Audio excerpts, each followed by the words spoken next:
Halo anak-anak semua, kembali lagi dalam channel Bimbel Online. Bagaimana kabar kalian semua?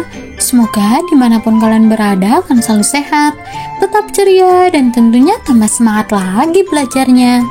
Nah anak-anak, sebelum kita lanjut ke video pembelajaran kita kali ini, jangan lupa di subscribe dulu ya, agar anak-anak tidak ketinggalan akan video-video terbaru dari channel Bimbel Online.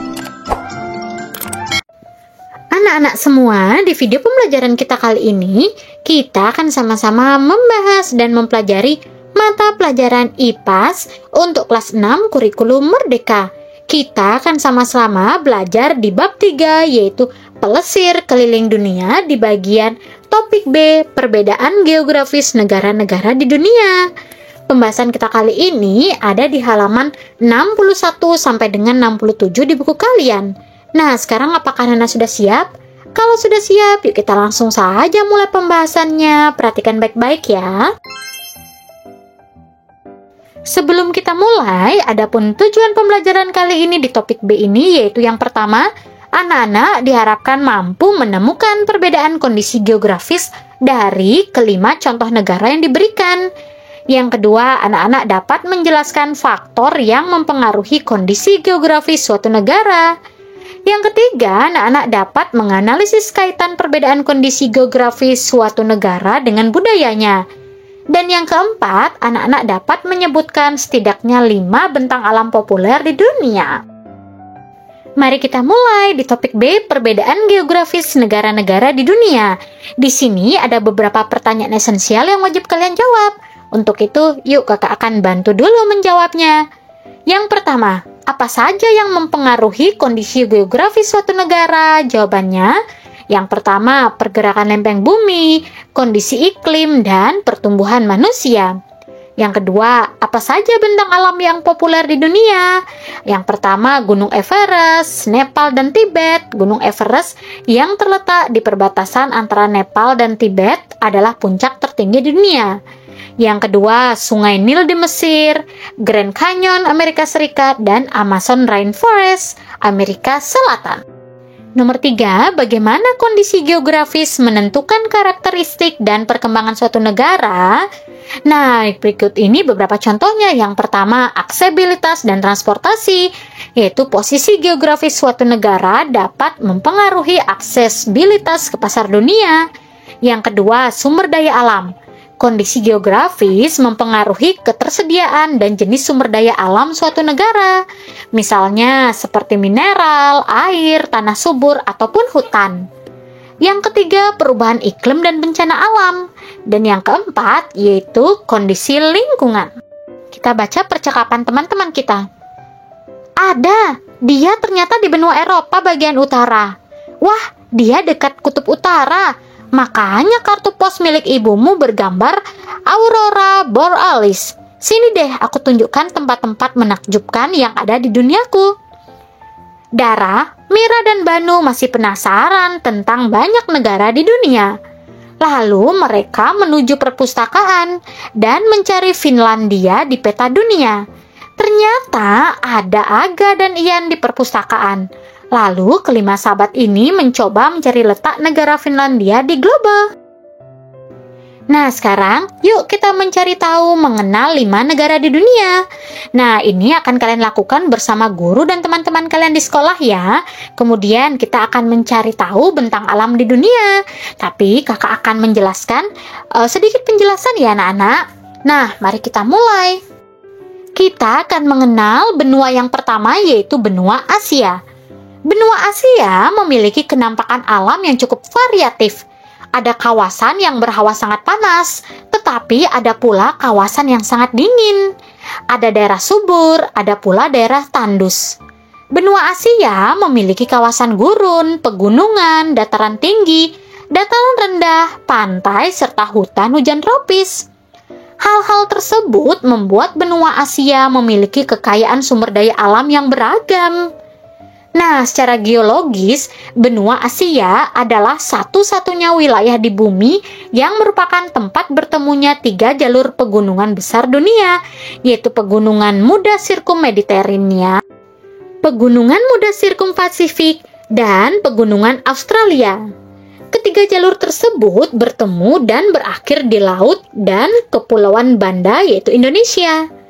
Dampak dari pertemuan tiga jalur pegunungan muda ini yaitu secara geologis kawasan Asia termasuk daerah yang labil dan rawan gempa. Hal ini terjadi di beberapa negara seperti Jepang dan Indonesia. Nah, inilah contoh peta benua Asia. Anak-anak bisa perhatikan ya, Indonesia yang paling bawah. Kemudian kita lanjut mengenal benua yang kedua, yaitu benua Amerika. Benua Amerika merupakan sebuah dataran luas memanjang dari utara ke selatan dan dihubungkan daratan sempit yang disebut Amerika Tengah. Salah satu ciri khas benua Amerika yaitu adanya ciri fisik berupa rantai pegunungan yang membunjur dari Alaska di sisi utara hingga pegunungan Tierra del Fuego di sisi selatan. Wilayah benua Amerika yang memanjang dari utara sampai selatan disebut meridian. Karakteristik ini membuat benua Amerika memiliki semua jenis iklim, yaitu iklim tropis, subtropis, iklim dingin, iklim sedang, dan iklim kering. Nah, inilah peta dari benua Amerika. Oke, kita lanjut mengenal benua yang ketiga, yaitu adalah benua Afrika. Afrika merupakan benua dengan jumlah penduduk terbanyak kedua setelah Asia, yaitu 1/7 populasi dunia. Selain itu, Afrika juga merupakan benua asal nenek moyang manusia, yaitu Homo erectus. Sebelum menjelajah menuju Eropa dan Asia, sebagian besar wilayah Afrika beriklim tropis, kecuali bagian paling utara dan paling selatan yang mulai memiliki zona subtropis. Keadaan alam benua Afrika kebanyakan berupa padang rumput yang sangat cocok sebagai tempat hidup hewan, terutama mamalia. Laju pertumbuhan penduduk di benua ini juga cukup tinggi. Nah, inilah peta dari benua Afrika. Anak-anak bisa perhatikan ya. Oke, kita lanjut ke benua yang keempat, yaitu adalah benua Eropa. Benua Eropa merupakan satu-satunya benua tanpa gurun.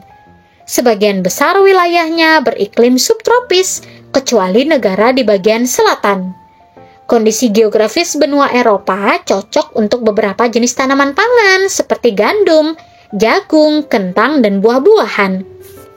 Biasanya, pertanian dilakukan secara terpadu dengan peternakan yang juga memiliki hasil melimpah, seperti keju, susu, mentega, daging, ataupun benang wol. Benua Australia, nah ini yang kelima ya, yaitu benua Australia. Sering disebut benua pulau karena benua tersebut memiliki luas wilayah paling terkecil. Nah, ini adalah peta dari benua Eropa. Kemudian, ini adalah peta dari benua Australia. Sedangkan ini adalah peta dunia, anak-anak. Bisakah kalian mencari di mana letak Indonesia, anak-anak? Nah, dilakukan bersama ini kalian akan mempresentasikan bersama guru dan teman-teman kalian. Sekarang kita lanjut ke bagian mari refleksikan. Di bagian ini kakak akan membantu kalian menjawab beberapa pertanyaan ini. Kita mulai dari yang soal nomor 1. Apa yang mempengaruhi perbedaan kondisi geografis di tiap benua? Jawabannya yang pertama, pergerakan lempeng bumi, kondisi iklim, dan pertumbuhan manusia. Yang kedua, apa dampak atau pengaruh dari perbedaan kondisi geografis tersebut? Jawabannya, dampaknya dari cara hidup, mata pencaharian, maupun budayanya. Yang ketiga, dari bentang alam populer yang sekarang sudah kalian ketahui, mana yang paling menarik? Nah, ini bervariasi, tapi di sini kakak mencontohkan. Misalnya, kakak ingin ke air terjun Niagara di Amerika, karena kakak penasaran dengan alam yang ada di sana. Nomor 4, manakah negara yang memiliki kondisi geografis paling berbeda dengan negara kita? Yaitu adalah negara 4 musim. Lanjut nomor 5, lihatlah kondisi geografis di tempat tinggal kalian saat ini. Pasti ada banyak perbedaan antara kondisi geografis yang tadi kalian pelajari dengan tempat tinggal kalian. Nah, bila kalian mempunyai kesempatan, kalian akan pindah ke negara mana? Nah, di sini kakak mencontohkan, misalnya kakak ingin ke Amerika, karena di sana ada 4 musim. Jadi, kita akan mengalami yang namanya musim dingin, musim semi, musim panas, dan musim gugur. Sekarang yuk kita belajar lebih lanjut. Di sini ada terusan Panama dan terusan Suez, penyambung perdagangan. Apa ya ini anak-anak? Nah, pada masa lalu, kapal dagang dari Laut Tengah butuh waktu lama untuk berlayar ke Samudra Hindia. Karena kapal harus mengitari Tanjung Harapan di Afrika Selatan terlebih dahulu. Di bawah komando Napoleon Bonaparte, akhirnya Perancis berinisiatif membangun sebuah terusan atau kanal. Ferdinand de Lesseps menjadi sosok arsitek yang berjasa di balik mega proyek ini. Terusan yang dibangun rencananya menghubungkan Laut Merah dan Laut Tengah untuk mempercepat waktu tempuh sehingga dapat menguntungkan para pedagang. Terusan yang dibangun itu bernama Terusan Suez. Kini usianya sudah lebih dari 100 tahun dan sangat membantu proses perdagangan banyak negara. Tetapi tak banyak yang tahu bahwa untuk membangun terusan ini dibutuhkan tenaga kerja yang besar. Pemerintah menerapkan sistem kerja paksa dengan upah minimal dan ancaman kekerasan. Di akhir 1861, pembangunan terusan Suez dimulai dengan puluhan ribu petani menggali bagian awal kanal dengan tangan dan peralatan seadanya. Karena perkembangan sangat lambat dan memakan banyak korban, pembangunan pun dilanjutkan menggunakan kapal keruk, bertenaga uap dan batu bara. Tanah Panama yang menghubungkan Amerika Utara dan Amerika Selatan merupakan wilayah yang diapit Samudra Atlantik dan Samudra Pasifik. Ide membangun terusan ini pertama kali dilontarkan pada tahun 1513, namun baru terwujud ratusan tahun kemudian. Keberhasilan Ferdinand de Lesseps membangun terusan Suez pada tahun 1869 membangkitkan kembali mimpi tersebut. 11 tahun setelahnya, pembangunan terusan Panama dirancang. Namun, prosesnya tak semulus pembangunan terusan Suez. Penyakit kuning dan malaria menjakiti para pekerja. Kebocoran keuangan juga membuat proyek ini terhenti di tahun 1888. Sang arsitek, Ferdinand Lesseps, bahkan divonis 5 tahun penjara dengan tuduhan penggelapan.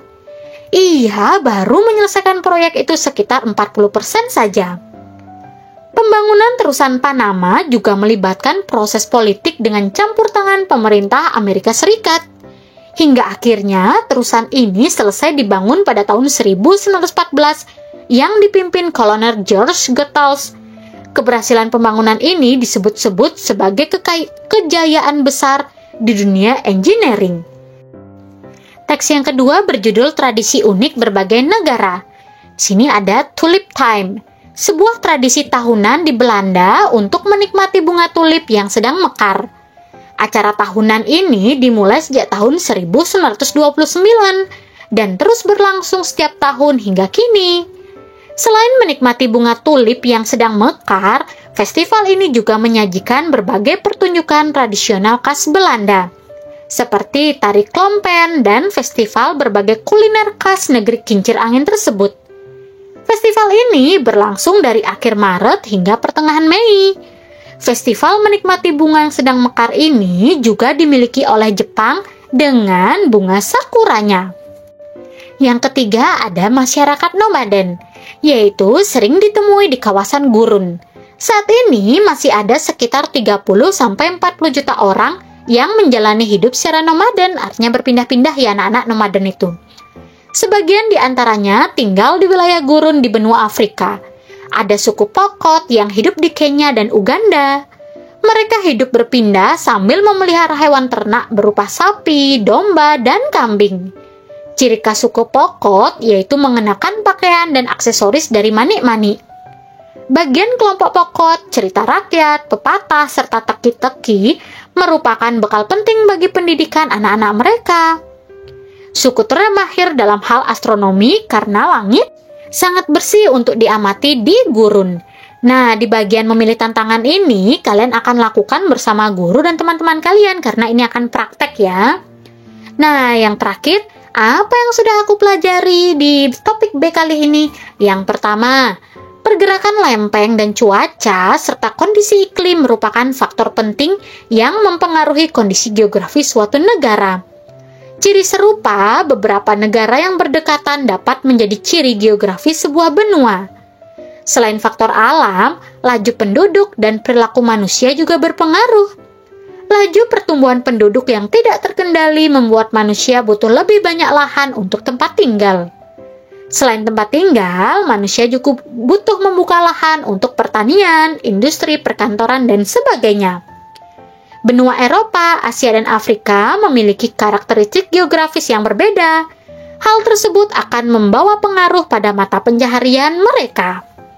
Nah, anak-anak, inilah yang sudah kita pelajari di topik B kali ini. Semoga dengan video pembelajaran ini anak-anak lebih memahami materi ini. Kakak berharap dimanapun kalian berada tetap semangat belajarnya, sehat selalu, dan tentunya tambah semangat lagi belajar bersama channel Bimbel Online.